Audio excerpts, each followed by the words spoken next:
we were asking the guest how often he did LSD, and he kept talking around the question. He's like, well, as much as you need, you gotta therapeutically dose your. I'm like, how much do you do? How often? And what he wanted, like every day for the last 30 years or whatever is what he wants to say or what he can't say. The that's why he's fucking weird like that. I feel like he's giving LSD a bad name because I had such a who was your guest? We had some guy who killed his family on a few weeks ago, and he fell asleep. My God, Jesus Christ, dude! I after we got off, I was talking to my girlfriend. She said, and I'll tell it this way. That way, you'll learn who the guest is too. She said, "Who's guest tonight?" And I was like, "It was this guy who fell asleep at the wheel and had a car accident, and his wife and unborn child were killed." And she goes, "Oh, so he killed his family." And I went, "Oh shit! I didn't even think about it like that until you just phrased it that way." I didn't think about it like that until you texted me later that night. I was like, sad. "Oh, that's a horrible way to think about it." It's one of the sad. Sad. Even that it was the 364th day of their relationship or their marriage. I can't remember which. Their marriage. It was their she died on their anniversary, pregnant with their child. Yeah. So then the guy just did LSD and mushrooms and other drugs to try to deal with the guilt and everything else from that. But he was wacky. He had hurt his brain, clearly. Yeah. If you do too many of those psychedelics, you really do fuck yourself. I know I mentioned him on the show, the Fire Poi guy that I used to know back in the day. That dude has really messed with himself through enormous doses of mushrooms and LSD. That shit is true. That like if you do a fuck ton of that stuff for a long time, you literally enter your own world where you are incapable of articulating your inner thoughts in a way that's cohesive to anyone but yourself. Yeah, that doesn't like, sound and you're fun just at all. like you're just like relaying subjective experiences in your brain in a way that like, and all of it comes down to like, well, you haven't experienced it, so you won't get it. It's like, well, but if you're an expert in this, you should be able to articulate it in a way that I can garner what you're saying. Like as someone who hasn't experienced it. Describing highs are incredibly hard. Marijuana and opiates and things like that, highs like that right afterwards, I always feel like, or even alcohol, after the high goes away, I'm like, oh, I want to do that again. I want to make it that strong again. Let's see how much it takes. And that's a bad thing. But with LSD, the next day I was thinking, oh man, that was wonderful. They say it takes a full month to get my brain chemistry right so that I'll have the same wonderful experience again. I don't want any diminishing returns from this. And I was fully happy to have to wait however long it took, at least a month. Like I didn't feel like I could be addicted to Do you LSD. build a tolerance to with LSD? ketamine? Something interesting. Like, so they call you susceptible to new ideas, right? Like you're reprogramming your head and you like it's depression or whatever it is your mission is. And they call it neuroplasticity, right? Which basically is just an open to new ideas. And you take it every week on a schedule. And the idea is that, you just spend the next 5 weeks or so open to new ideas, and it's supposed to be somewhat lasting and you're impressionable. So just reminded me of that when Kyle said it takes a month to fully reset. Like, oh, okay, yeah, on ketamine, they use that to their advantage. Yeah. Makes sense. Yeah. I loved LSD. So I hated that he was a kook and he was kind of the LSD guy. And that was so wacky, that whole thing. Anyway. That was so fucking funny when you just started fighting with that guy and then Woody came back and like didn't know what he came back to and was like, anyway, how about what kind of monkeys did you see in Costa Rica? Like, just trying to get it back scam to like monkeys. And then Woody would like, dude, that was so funny. Like I remember Woody and I so many times tried to like say something to like come to the table with him where he would be like Woody would be like, but these internal thoughts, they're causing me stress and this and that. And he'd be like, it's not real. That's not real. And it's like, yeah, but it's real to Woody. And so it's manifesting in his brain and impacting his behavior. So what's more real than that? It's not real. And it's okay.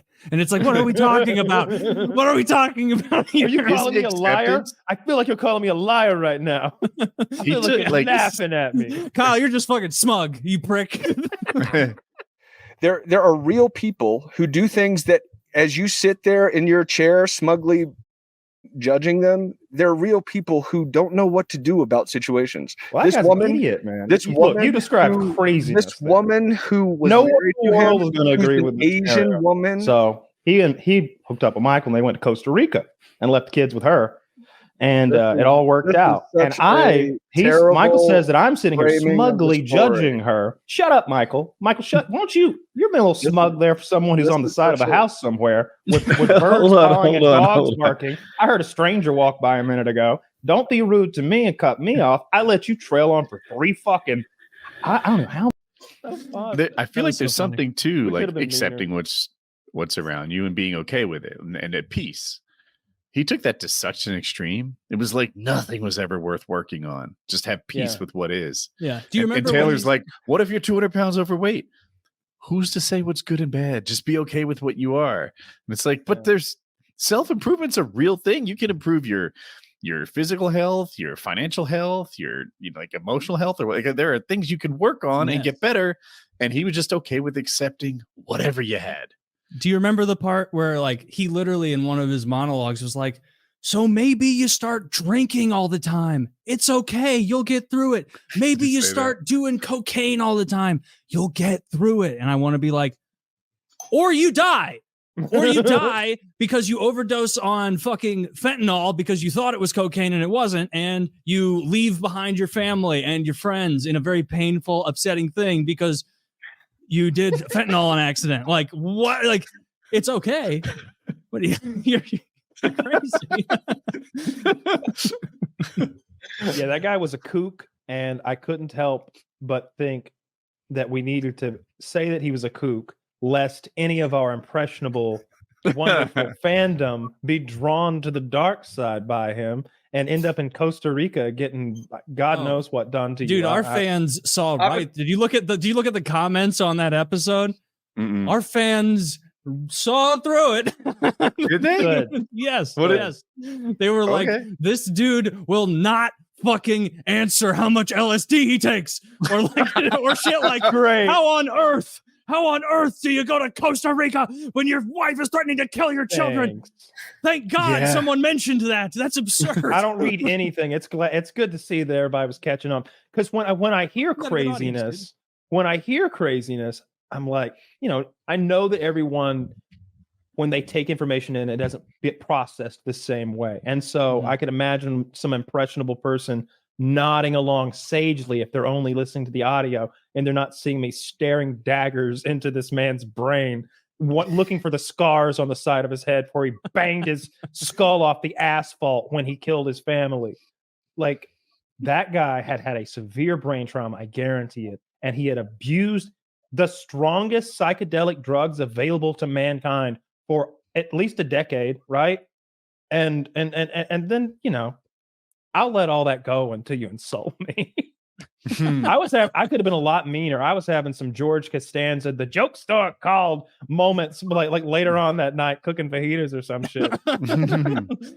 Dude, I did too, but like then I would think, I'm like, oh, that's such a fucking sad story. I'm not gonna make fun of that sad. Guy. Yeah, I mean, he did it, dude. It's still a terrible story. We would never do that if we had our wife or kid or any loved one in the car fall asleep at the wheel. We'd pull over. It's so irresponsible. You're telling me what? A sleepiness came over me. He was probably on something when he fucking wrecked. Like based on what I know about him, that's probably what fucking happened. I wonder if they checked his blood alcohol content, or if they checked his blood for drugs. Who knows what he was on when he fell asleep at the wheel? How do you fall asleep? I've drowsy driven by myself. I'll admit it.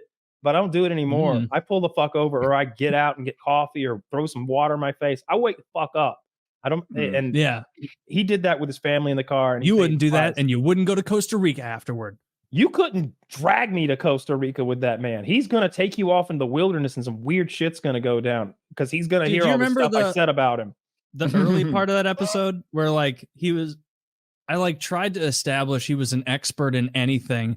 And I was like, so you're not just taking novices to Costa Rica and giving them 7 grams of mushrooms, are you? And he's like, no, that's exactly what I'm doing. And it's like, oh, okay. He's like, Taylor, that's kind of sketchy. Sometimes you just do you take think a whole that's sketchy, idea, John? put it so well. Yeah, Let me tell you the best part of it and fast forward. So one of his patients, this is a married man with 2 or 3 children. His wife says, I have a gun. It's hidden in the house because I'm thinking about killing you and all of our children. That's what I'm thinking about, honey. She says that to her husband.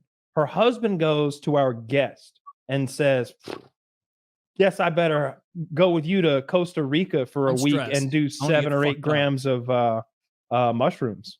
And he does. Yeah. What the fuck? Yeah. And I remember him spinning it as like, and in the end, the kids didn't get killed. And it's like, that has nothing to do with your trip to Costa Rica. Yeah. Nothing. Not even tangentially related. The wife was bluffing. And I was blown. She didn't I remember when we came back around to that story and I kept being like, I kept just basically just laying it out like we just did. You're smug ass. And being exasperated by it. And him accusing me of calling him a liar and making the story up. And what I should have said is, sir, why would anyone make that story up about themselves? Do you realize what a loon you look like if everything you just said is true? That's what I should have said. But it didn't come to me at the time. What I was said was like, no, I believe you. Although this is the 3rd time you've like acted like I'm calling you a liar. So now I'm starting to not believe you a little bit. Like you're fucking crying.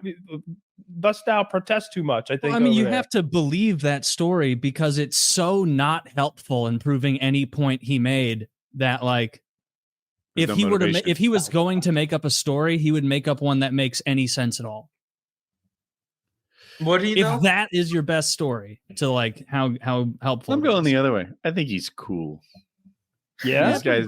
Yeah, dude, you and him should do like a little like mushrooms.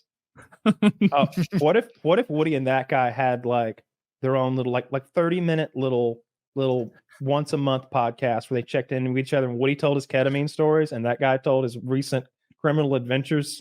It is 2 people entirely talking past each other the entire time. There's no conversation. Strangers in the night. just dude, ships in the night. Just right. I had a hard time getting him to answer anything. Like I was curious. All right, for all his faults, he's a subject matter expert on these psychedelics, or at least from a user perspective, not a doctor perspective. And I wanted to hear like, what's your approach? What's your setting? What do you do? How do you, when you guide novices through this, are you on drugs or are you the sober person there who's sort of like just coaching everyone? I couldn't get answers or really questions out during that. He dominated the airwaves. He was his brain was ruined. His brain was ruined because of the drugs. Look, I love drugs, but enough is enough at some point. God damn, dude. Like you're ruined. You can't carry on a conversation anymore. I think I wonder what all right, sorry. He was on drugs during the show. So we don't know what sober him is like. Maybe it's coherent. He was hold up. Didn't you guys said he's been on it for 30 plus years, or is that a different guy? We don't really know. He wouldn't really tell us exactly how long. So if he was offered drugs, he might be even more crazy because he's dependent on it. Yeah, I think Zach's correct too. It's what I've been thinking as well, that he hasn't been sober since his wife died. I remember him saying he did DMT. Well, I mean, that's just our presumption, I think. But that's crazy. It's likely. That'd be a long time to go. It seems likely. He seems to have a never-ending supply of hallucinogens. Maybe. But where? I didn't consider that. Where does someone have it? Dude, you could have hooked up with him. You could have been your guy. Yeah, that guy was scary. Don't fucking ride shotgun with him. If you do go to Costa Rica, don't fucking hop in the car with him. That's all I'm saying. Fucking